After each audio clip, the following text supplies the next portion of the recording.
Las pandemias han acompañado continuamente al hombre desde su origen. Algunas de estas pandemias han sido el motor que ha modificado la conducta, incluso la vida de toda la humanidad. Nos vamos a situar entre el siglo II y el siglo VI. Hay 3 epidemias, 3 plagas: la antonina, la cipriana y la justiniana, que provocaron la caída del Imperio Romano. En el siglo VI, la ciudad de Constantinopla sufre una epidemia. Sus habitantes se quedan reducidos al 50%, a la mitad. Pero si nosotros avanzamos un poco en el tiempo, nos situamos en el siglo XIV, 1348. La peste negra asola Europa. La mitad de los europeos mueren, pero sirvió como motor de cambio en la Edad Media, fundamentalmente en Occidente. El motor de cambio fue: se suprime el feudalismo y se ponen las bases de lo que va a ser la economía y la Europa moderna. ¿Recuerdan ustedes la obra de Boccaccio, el autor, el escritor, que escribió una obra maravillosa titulada El Decamerón, también con motivo de la peste en el siglo XIV? Pero estamos en una pandemia que tiene una peculiaridad única. Es la primera pandemia que tiene en cuarentena a millones de personas en todo el mundo, sin buscar o por lo menos sin atisbar lo que puede ser el fin de esa pandemia. Podríamos decir que corresponde con uno de esos motivos que dan origen a la resiliencia en lo que es la salud mental de la persona. Pues amigos, hoy el programa Huella de nuestro tiempo les presenta los cambios, los problemas, los motivos que tiene el hombre para subsistir en esta pandemia COVID-19.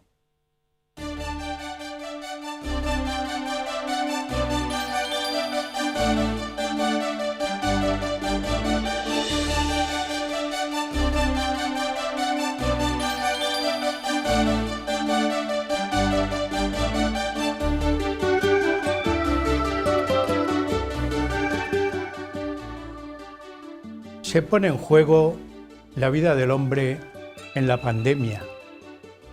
Cuando hay una crisis, aparece lo mejor, pero también lo peor del ser humano. En una crisis, en una pandemia como estamos, nosotros podemos entresacar, y digo entresacar más que proponer desde el exterior, unos aprendizajes, porque a cada uno de nosotros se nos exige un estilo de vida nuevo. Tiene que haber unos cambios. Lo que es la rutina tiene que aparecer sometido, por lo menos envuelta en nuevas formas de actuar, de comportarse y de funcionar, tanto el grupo humano como la persona individual. El tema es de actualidad. El tema vale la pena exponerlo. Por ese motivo, Huellas de nuestro tiempo hoy tiene en el estudio a un especialista que va a exponer el tema.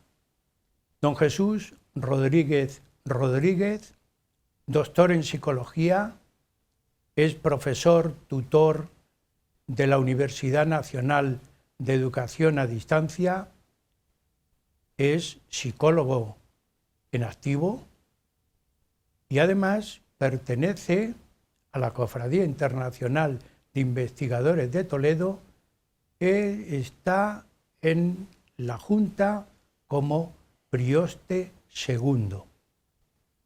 Don Jesús Rodríguez ha venido al estudio y ha estado con nosotros en más de una ocasión. Le damos siempre la bienvenida y a la vez el agradecimiento por haber hecho el paréntesis en las actividades profesionales para venir a huella de nuestro tiempo.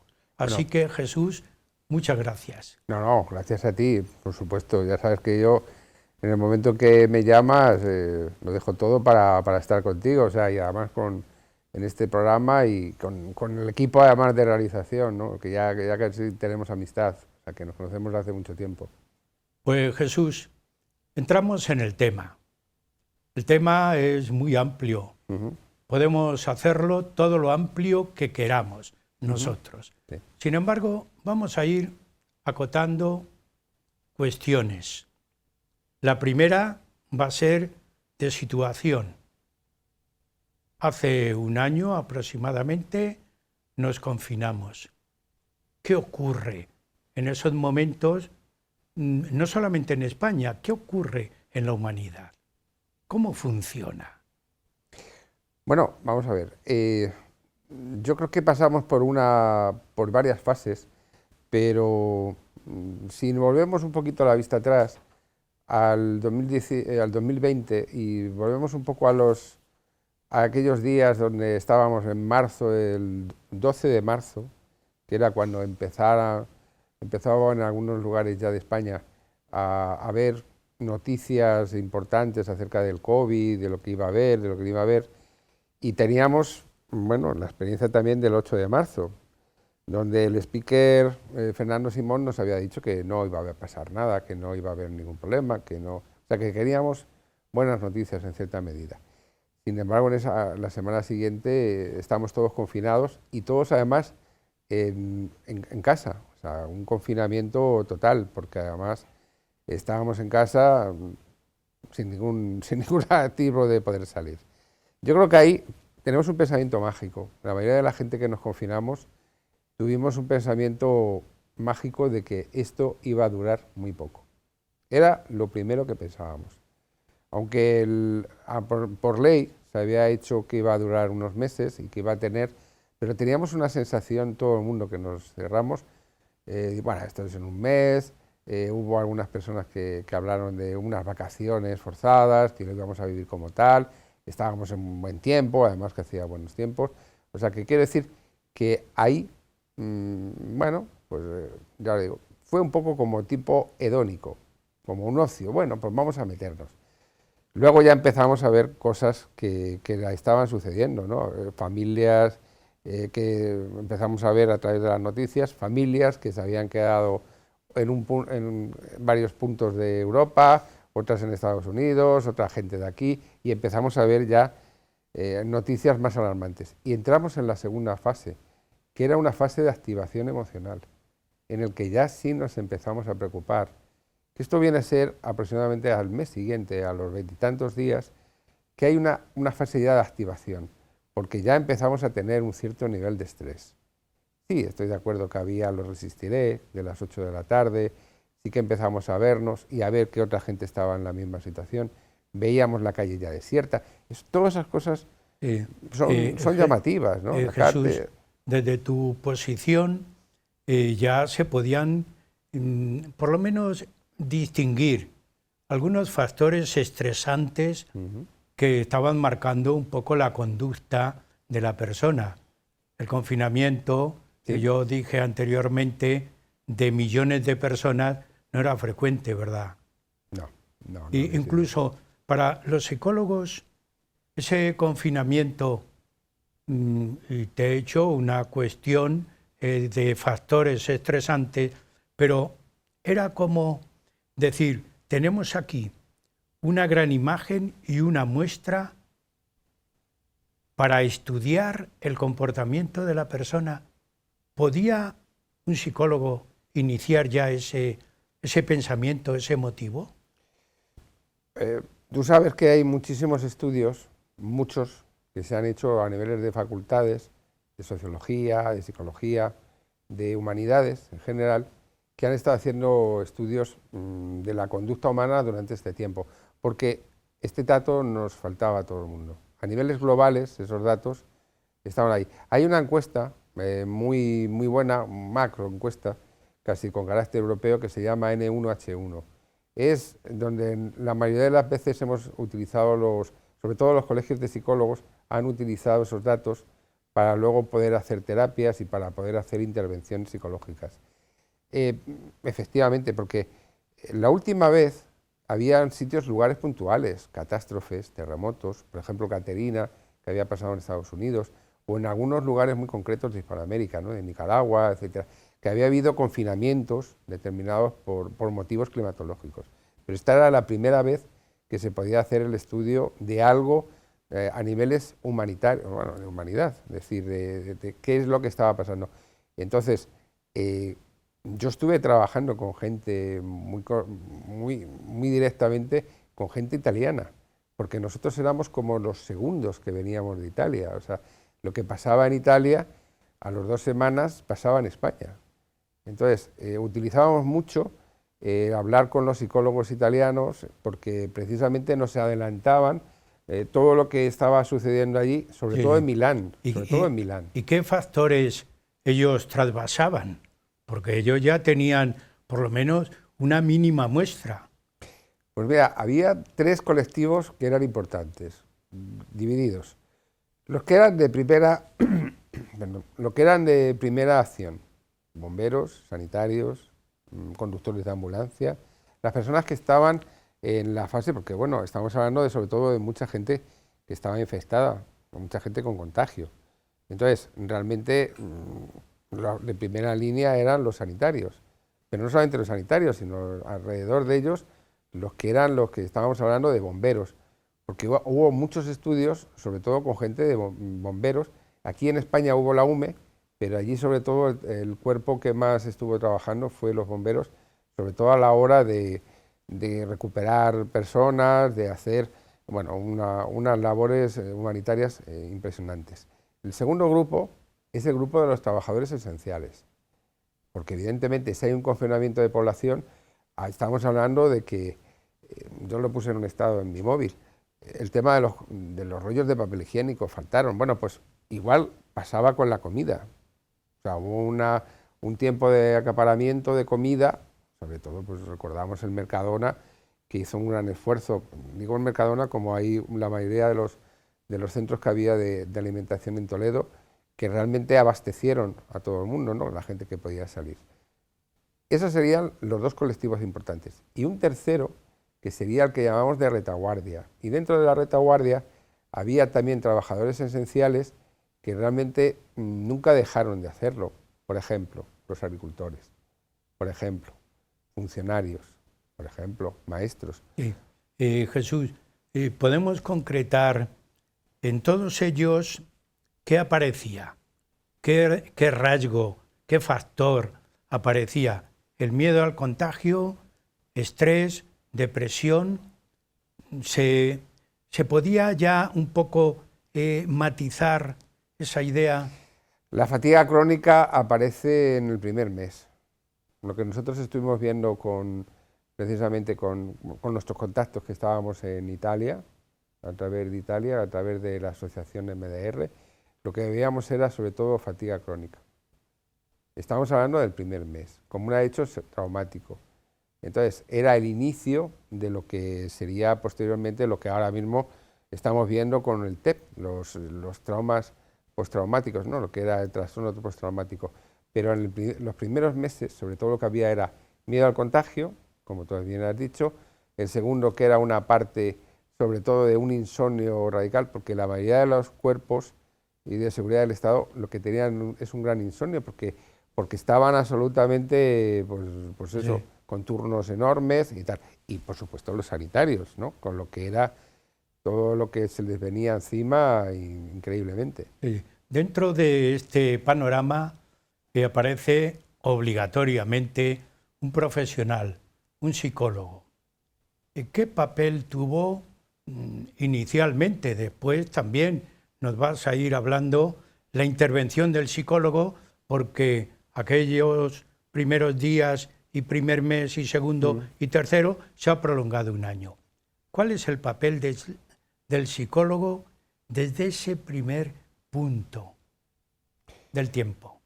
Bueno, nosotros como profesión nos hemos tenido que cambiar las pilas. La mayoría de la gente no era demasiado adicto o no era demasiado aficionado a tener las consultas a través de la videollamada. El Zoom, por ejemplo, se ha hecho popular, pero al principio no era tanto.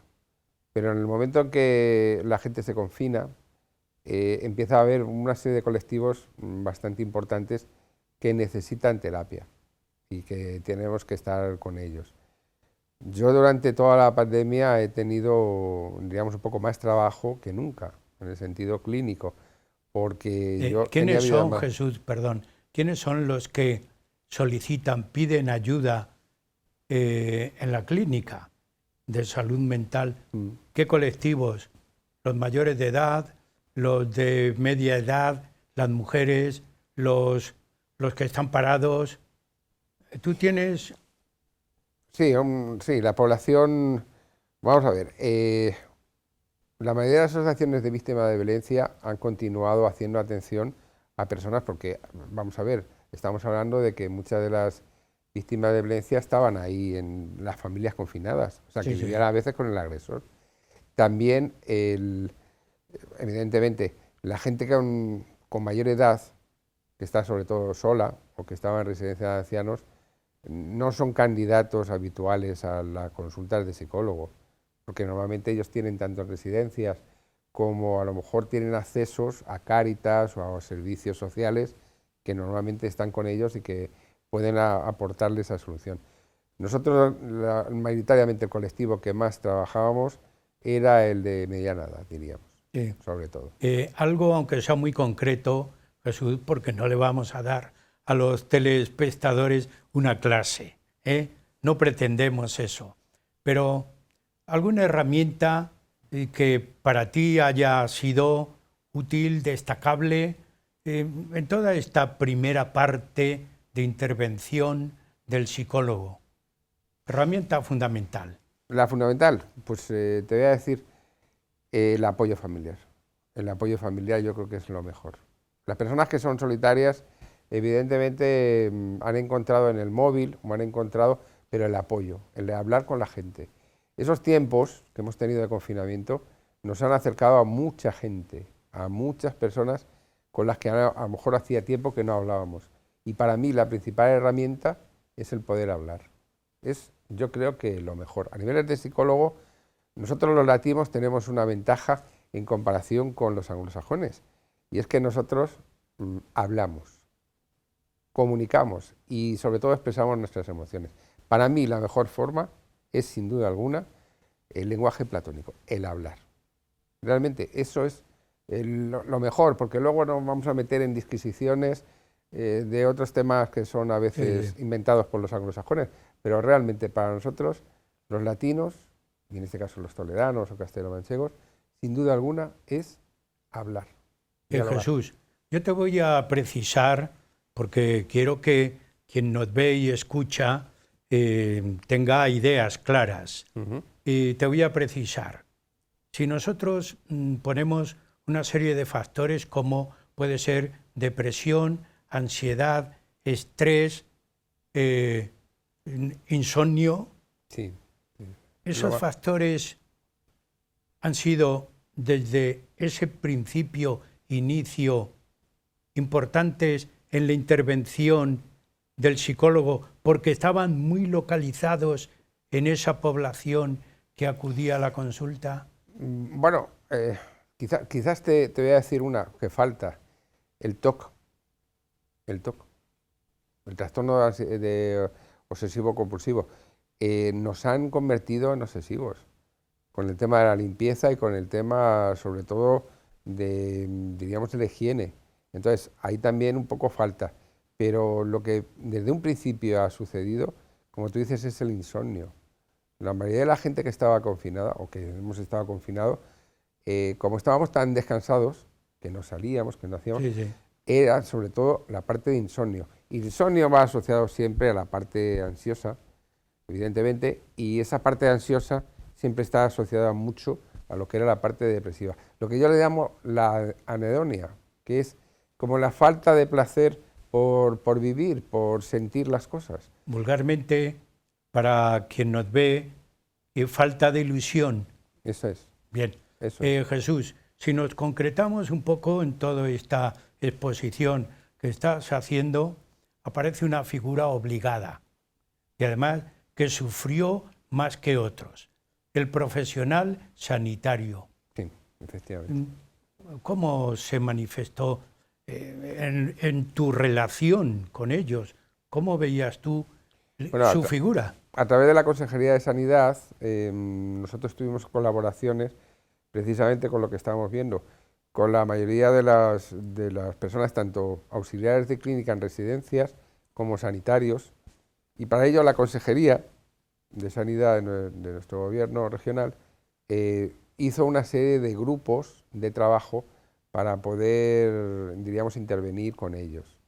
Sobre todo en la época del verano, que fue a partir del primer trimestre de confinamiento, que realmente ya sí hubo un pico bastante elevado. Yo creo que para mí recibir ese aplauso sí realmente es merecido, porque yo creo que han sido los primeros que han estado en todas las olas. Son las personas y los profesionales que no solamente han estado interviniendo, sino que también han sufrido el propio confinamiento por su propio trabajo, ¿no? Porque, Han soportado una gran ansiedad.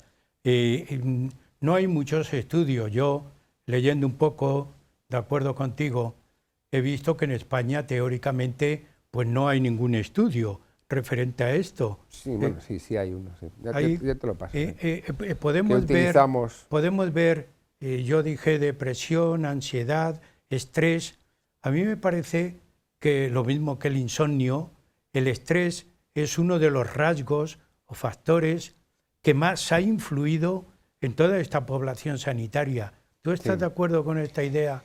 Sí, el estrés está claro. Lo que pasa es que, a ver, ese estrés, según Selig, se convierte completamente siempre en lo que llamamos fatiga crónica. Lo que luego a niveles somáticos es lo que hay muchas personas que tienen ese tipo de pequeña enfermedad, bueno, de gran enfermedad, que es precisamente que le duele todo el cuerpo.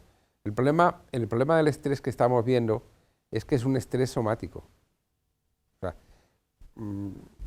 dificultad en comer porque no tienen tiempo, dificultades en dormir, evidentemente, con un insomnio bastante crónico, y luego, sobre todo, ira. El problema que tiene el estrés es que la forma de manifestación a niveles conductuales es precisamente la ira y la rabia, ¿no? Sí, sí. Ese es el gran inconveniente, porque cuando hablamos de estrés, lo que estamos hablando es que tiene una serie de factores conllevantes que precisamente le convierten en algo a veces peligroso. Y de aquí no quiero olvidarme de algo que también desde la Asociación de Psicología Abierta trabajamos mucho, que es el suicidio. Porque, curiosamente, dentro de la pandemia, lo que ha habido ha sido una mayor tasa de suicidios. Jesús, en esta primera parte yo quiero alguna cuestión que nos aclares. Una primera es, ¿qué secuelas los que han pasado la pandemia o el coronavirus, les ha quedado alguna secuela llamativa? Ya estamos hablando psicológicamente, no desde otro plano epidemiológico de otra índole.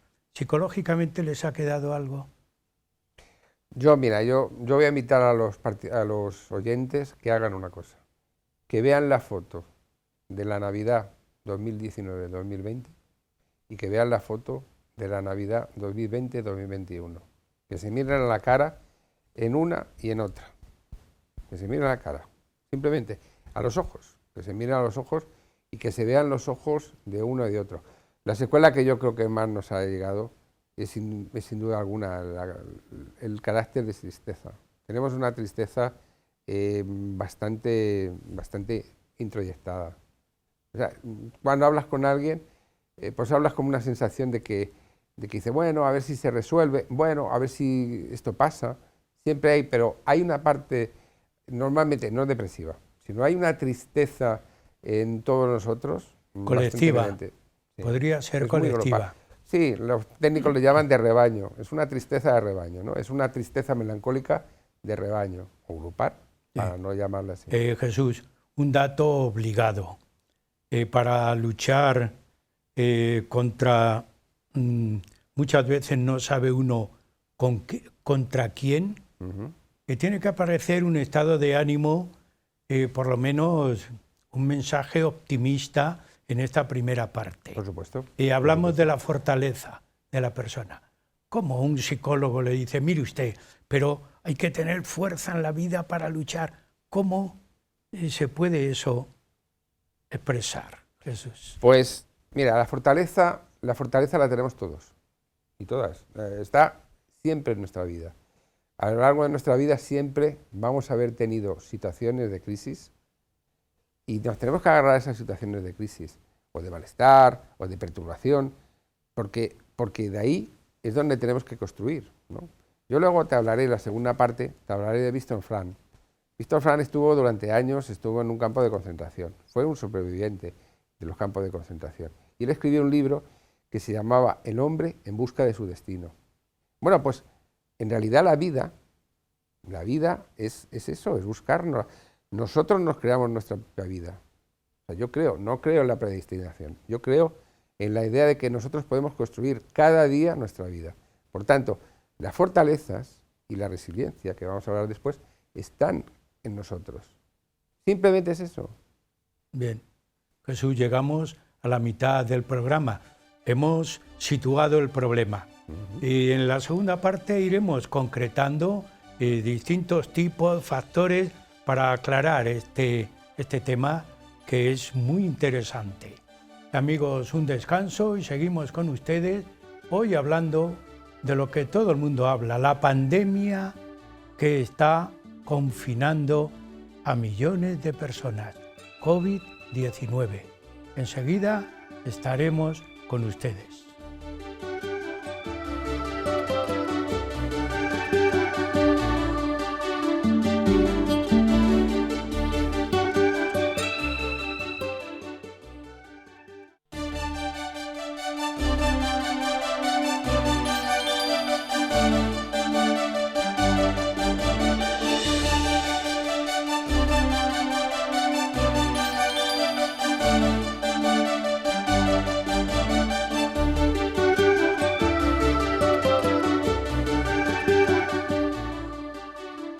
Seguimos en el programa Huellas de nuestro tiempo, que hoy estamos exponiendo todas las complicaciones que la pandemia COVID-19 está produciendo en la humanidad. España está incluida en este trabajo y en esta exposición. Tenemos en el estudio a don Jesús Rodríguez, que ya en la primera parte nos ha ido dando las ideas generales de cómo funciona una persona sometida a un confinamiento y sometida también a lo que puede ser una pandemia inesperada. Le preguntamos y continuamos con nuestro amigo y compañero don Jesús Rodríguez. Hay una conducta muy llamativa en una persona que está sometida a confinamiento y aunque en estos momentos pueda salir a la calle, su mente es de confinado, ¿verdad, Jesús? Sí, está el síndrome de la cabaña. Pues eso es algo que habitualmente, bueno, que ha pasado, es un concepto que también era muy desconocido y que nosotros los psicólogos nos hemos encargado de informar y fomentar precisamente para que la gente luchara contra ello. Cuando ha habido un desconfinamiento, lo que llamamos aquí ahora desescalada, como lo han llamado los medios informativos, o ha habido un desconfinamiento, ha habido mucha gente que no ha querido salir. Yo conozco una persona que lleva 1 año y pico sin salir, porque no ha querido, porque aún sigue teniendo miedo. Forma parte de lo que sería no es un delirio, pero sí es una parte obsesiva, porque piensa que el confinamiento es como salir de su zona de confort, es como salir de su zona higiénica. Entonces, bueno, pues vemos también precisamente el hecho de que ahora mucha gente en el trabajo, o cuando van al cuarto de baño, o cuando van a sitios, tienen un spray, y dan spray a todas las partes, porque, bueno, han salido físicamente del confinamiento, pero para ellos tiene que seguir habiendo como una especie de nube de alcohol de 70 grados, ¿no? Entonces, ahí aparece también un poco la parte de lo que te decía antes, el TOC. El TOC está en todos los lugares. Aparece el síndrome, lo que se llama de la catástrofe, aunque luego lo vamos a ampliar un poquito más, pero quiero que también la gente se quede con este concepto. Cuando hablamos de horribilis, es algo que se nos queda en la cabeza. Es como no se va a resolver nada. No tiene nada que ver con el negacionismo, es lo contrario del negacionismo.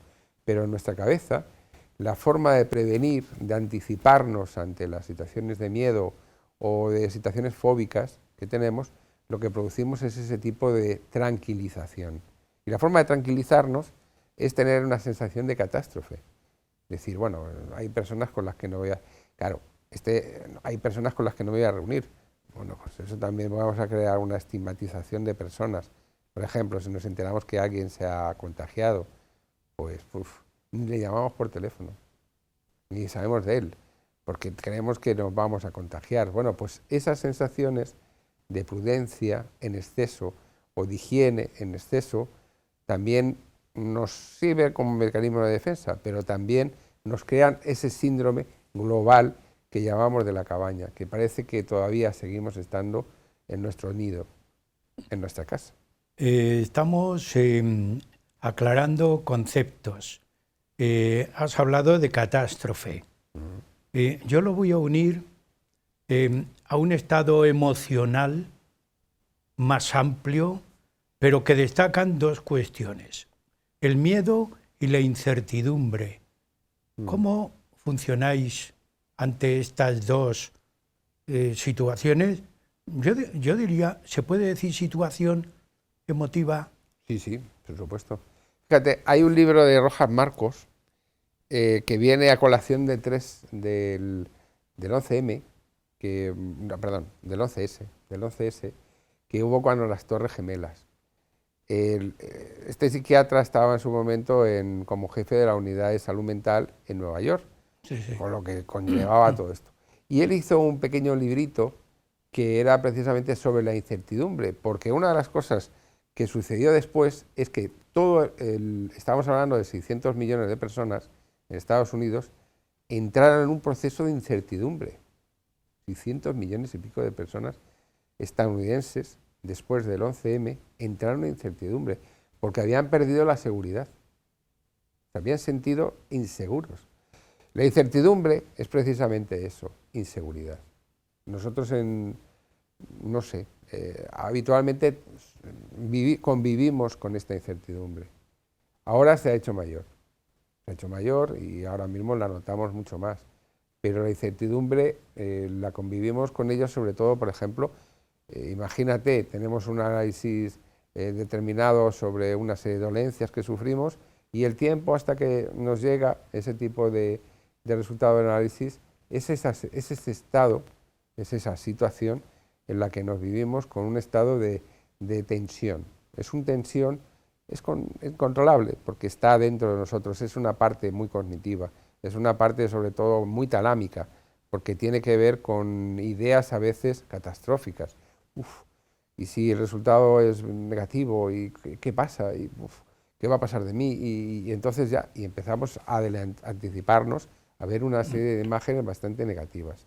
Eso sería la incertidumbre. Esta incertidumbre, durante el 2020, la hemos tenido habitual. Ahora, bueno, con el tema de la vacuna nos han creado una sensación de cierta seguridad. pero la incertidumbre está ahí, ¿no? Porque parece que Sí. encima no es solamente una vacuna, sino que hay una y luego hay un espacio y hay una segunda y a lo mejor la segunda funciona, no funciona. Bueno, eso es incertidumbre. Habitualmente vivimos con ella, convivimos con ella, pero a veces se hace insoportable, ¿eh? A veces se hace muy insoportable. Y sobre todo con las personas que han estado muy confinadas, ¿no? Por ejemplo, en residencias de ancianos o personas que han estado, bueno, voy a recordar también a la gente que está en desempleo, que está en ERTE, que también yo creo que es conveniente Sí, recordarlas. También está igual en incertidumbre, ¿cuándo voy a volver?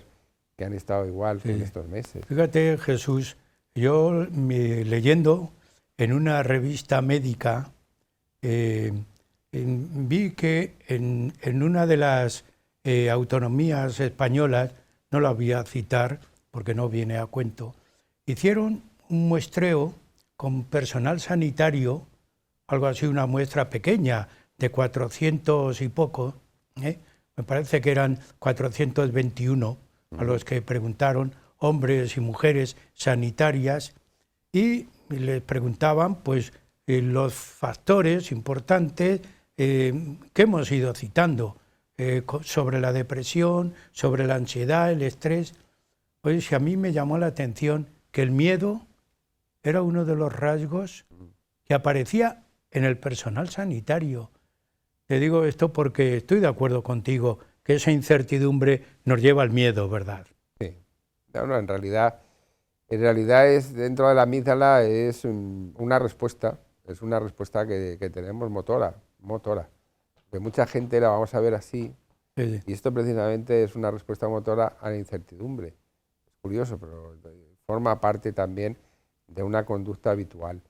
Bueno, pues los sanitarios, bueno, quizás por mal equipamiento que han tenido al principio, porque veíamos a través de los medios que estaban con bolsas de basura, con bolsas, porque no había todavía un equipamiento, porque bueno, el problema fue eso, que realmente los sanitarios estuvieron con una especie de virus desconocido, aparentemente, ¿no? Sin medicación, sin recursos para enfrentarse a ellos, sin nada. Entonces, es normal que haya una incertidumbre de qué es lo que va a pasar, qué es lo que no va a pasar. El tema también de los... O sea, yo para mí son héroes, sinceramente. Son héroes porque bueno, en otras situaciones más conocidas tienen un arsenal de recursos y de situaciones que son favorables. En este caso yo creo que no. Yo creo que por los comentarios que he visto, sobre todo de personas que han venido a consulta, que han hablado de ello. Es decir, pues yo he pasado miedo. Lo que pasa es que, a ver, la mayoría de los sanitarios no van a consultas porque tienen un arsenal fundamentalmente de antidepresivos, ansiolíticos, y bueno, ellos mismos se pueden medicar, con lo cual está... Jesús, es obligado en estos momentos dar también información. Y hay un concepto muy psicológico, muy de salud mental, que es muy moderno, que incluso los que hicimos estudios de psicología entonces no nos encontramos, que es el concepto de la resiliencia. ¿Tú nos puedes aclarar, más moderno, en los estudios y más dedicado a estos temas, el concepto es aplicable a grandes catástrofes? Ahora es una catástrofe. ¿Cómo nos aclararías tú Bueno, pues esta idea? Este es un concepto que es del coaching, es del coach, que es de recursos humanos, no es de aquí. Resiliencia es una palabra que tiene que ver sobre todo a la gente que sabe de construcción o de ingeniería. Es la resistencia a los materiales de obra, los materiales sobre todo de acero o de vigas, sobre todo para el soporte. Resiliencia se ha puesto de moda, es una palabra además muy utilizada en estos momentos porque además hay gente que se autodefine como resiliente. Es curioso que la resiliencia está en todas partes, pero vamos a recordar un poco la historia. La resiliencia siempre ha estado en nosotros, Nosotros nacemos resilientes, igual que nacemos felices. Quiere decir que nosotros tenemos una resistencia, en este caso, esa es la parte de la catástrofe, pero sobre todo a los obstáculos. Nosotros siempre vamos a superar los obstáculos, los inconvenientes en la vida, siendo resilientes. Hay muchos colectivos que son resilientes, sobre todo los cuidadores. Los cuidadores de ancianos y enfermedades, por ejemplo, de familias. La mayoría de las personas que tienen un dependiente en casa son resilientes, porque el estar cada día a través del amor. Por eso hay una asociación entre la resiliencia y el amor. Y siempre tiene que ver con el destino, y siempre tiene que ver que esa resiliencia ahora se ha convertido en un factor que es grupal. Pero la resiliencia en realidad tiene que ver con la autoestima. Cuanto más autoestima, cuanto mayor autoestima tengamos, mayor resiliencia vamos a tener. Porque realmente lo que nosotros tenemos, lo que nosotros somos capaces de enfrentarnos, de capacidad de enfrentarnos a situaciones inconvenientes, mayor resiliencia vamos a tener. ¿Qué tiene que ver la resiliencia? Pues la resiliencia tiene que ver, como he dicho antes, con la autoestima, pero ojo, también con algo muy importante, que tiene que ver con las habilidades sociales. Una persona con gran habilidad social va a tener mayor capacidad resiliente. Una persona lesitímica que no sepa gestionar sus emociones no va a ser resiliente, no va a ser un buen resiliente. Aunque mucha gente a niveles de recursos humanos y de coaching piense que una persona va a serlo. Dice, bueno, es que el resiliente es una persona que sabe controlar sus emociones. No. En estos casos... Dijiste en la primera parte otro concepto que puede tener relación, fortaleza. ¿Tiene relación? Sí, tiene relación. Y se puede potenciar, o por lo menos me has dicho algo que para mí es importante, que es reforzar la autoestima en la persona. ¿Cómo puedes tú orientar, dar alguna pauta? Alguna pauta, sí.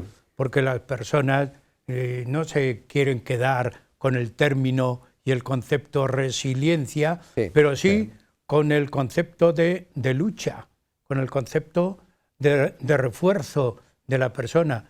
¿Qué consejos se le puede dar a esa persona que ahora está llena de miedos, llena de incertidumbre, que no quiere salir ni a la calle porque, ¿y si me contagio?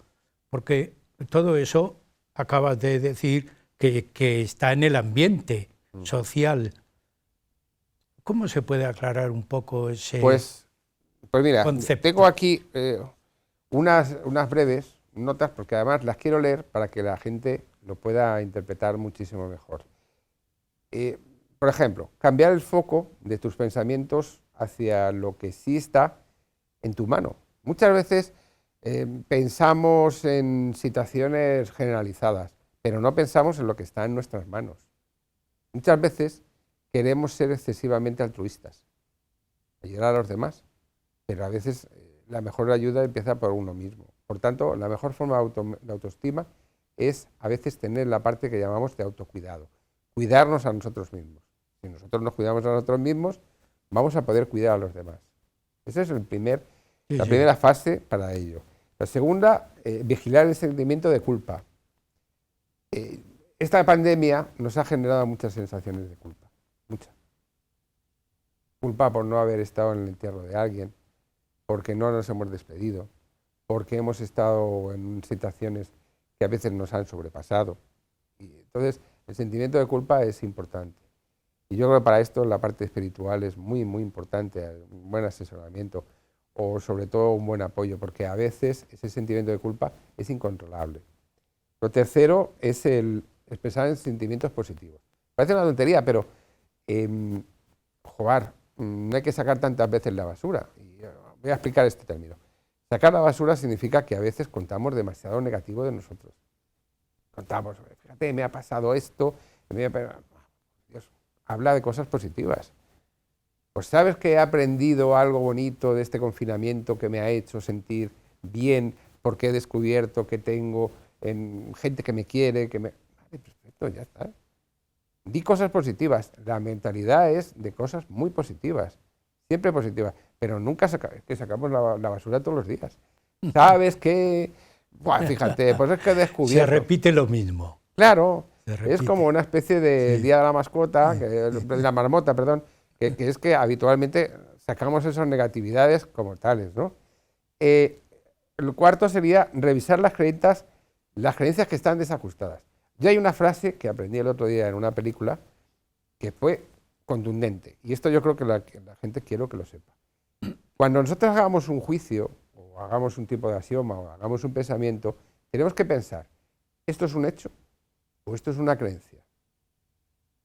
Cuando nosotros tengamos que hacer una especulación, quiere decir, hablar de algo que no conocemos, que bueno, imaginamos que pueda suceder, tenemos que pensar eso, ¿esto es un hecho o es una creencia? Si es una creencia, va a ser negativa, siempre va a ser negativa, o va a ser un pensamiento mágico, porque podemos pensar en algo muy positivo.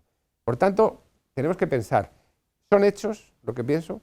Porque es real, no es un juicio de valor, es real, tiene un soporte que yo puedo hacer, ¿no? Lo siguiente es, hay que abrir circuitos de calma. Todos los psicólogos somos mindfulnistas, pero bueno, también hay el rezo, la oración, que parece que también nos calma, nos tranquiliza y nos comunica con el Creador. Pero el mindfulness, el yoga y todas las cosas que vienen de Oriente son buenas, sí, vale, perfecto, bien. Pero la calma yo, con un paciente un día me enseñó que la forma, dice, ¿sabes lo que es la calma para mí? La calma es cuando cojo una botella, un bote de cerveza y hace ches. Dice, eso me entra en un momento de calma. Digo, bueno, pero no puede usted utilizarlo todos los días. Dice, no, claro, por supuesto que no. Pero me queda para todo el día, porque me tomo ese momento de kick-up, de relax, y es para mí muy, muy novedoso. Ya termino. Y luego, sobre todo, para la gente sola, para la gente que se encuentra en soledad.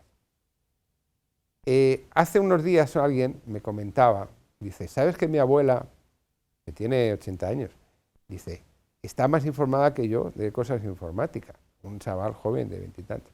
¿Cómo puede ser? Dice, pues porque mi abuela vive sola.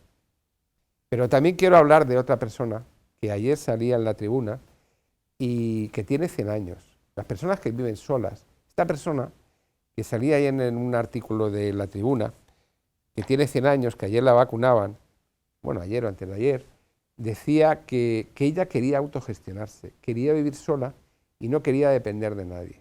Bueno, pues para personas que viven realmente solas porque no tienen esa capacidad, lo más importante es utilizar los medios científicos, los medios ahora tecnológicos, el WhatsApp, los teléfonos móviles, a lo mejor, no sé, últimamente se ha puesto de moda, no sé, el Zumpleaños. Fíjate, el Zoom, que es una aplicación de videollamada y tal, y hay gente que hace Zoom boda o Zoom cumpleaños. Bueno, pues mucha gente que vive sola tiene esa forma de hacerlo. Hay Jesús, multitud. a nivel colectivo, esto se puede trasvasar, se puede aplicar, pues estamos hablando fortaleza y resiliencia.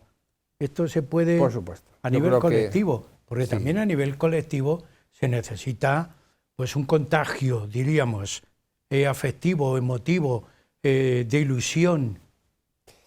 Esta es la función que yo creo que estamos realizando los psicólogos y también muchos trabajadores que hay en asociaciones sin ánimo de lucro y mucha gente que está con colectivos muy determinados. Yo creo que en nosotros hay una idea de búsqueda de destino, lo que he dicho antes de Víctor Frank. Pues hay como una especie como de magia que queremos cooperar, que queremos compartir con la gente que nos rodea, ¿no? Hay una sensación. Seligman decía que cuando hablaba de la felicidad, que la felicidad es el momento, el lugar. Pues yo creo que la resiliencia y esta situación que hemos dicho antes de fortalezas, ese tipo de fortalezas que están en nosotros mismos y que hay muchos métodos psicológicos. Hay el método PAN, de Sely, etcétera. Hay varios métodos de fortalezas y que yo creo que ahora tampoco nos vamos a alargar.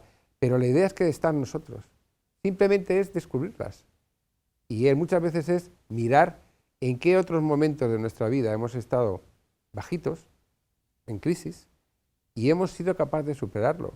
Pues simplemente es pensar y reflexionar qué hicimos en esos momentos y utilizarlos para ahora, porque es así, es esto, es tenemos una experiencia ya vivida y esa experiencia está. Pero es que si miramos para atrás, han pasado multitud de cosas en nuestras vidas. Realmente es eso, hay veces que es echar mano de lo que tenemos.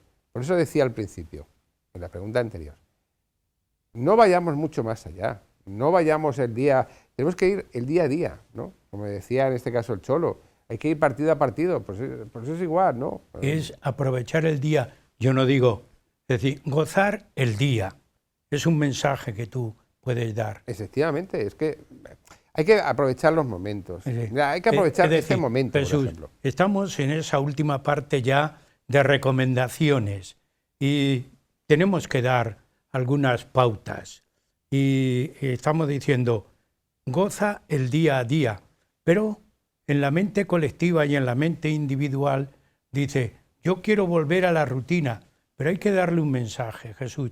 Yo te voy a poner un poco ahí la idea. La rutina tiene que ser una nueva normalidad, nueva, por un lado. ¿Qué te parece un concepto que a mí no se me puede caer de mi mente? Un humanismo adecuado, correcto, potenciarlo. Esas dos ideas es que para el final del programa van a encajar. Yo creo que sí, que ya lo hemos hablado al principio, yo creo que tienes toda la razón. Es que tenemos que volver de nuevo al este exceso. A ver, quizás no hemos hablado de algo que viene al pelo y se llama la infodemia. La infodemia es el exceso de información que estamos teniendo. Estamos teniendo un bombardeo excesivo de información por todos los lados. O sea, parece que nosotros pintamos poco, nosotros parece que no somos importantes en este caso, ¿no? Parece que lo importante ahora mismo son como los medios, ¿qué han dicho, qué han contado, y dónde están las estadísticas, y qué ha pasado, o sea, parece que a veces nosotros, no sé, nos preocupamos demasiado en ver la televisión o en oír la radio, y sin embargo nos olvidamos de la gente que está al lado. Y yo creo que es eso, lo que tenemos que hacer es volver de nuevo a ese tipo de familias, a ese tipo de amigos, ese tipo de gente, realmente, ¿no? Fíjate, es curioso, las mascotas tienen más importancia en estos 2 años que llevamos de pandemia, el 20 y lo que llevamos del 21, las mascotas han sido súper importantes, han sido los mejores psicólogos en la cantidad de familias. Es curioso, han hecho que, bueno, pues es así.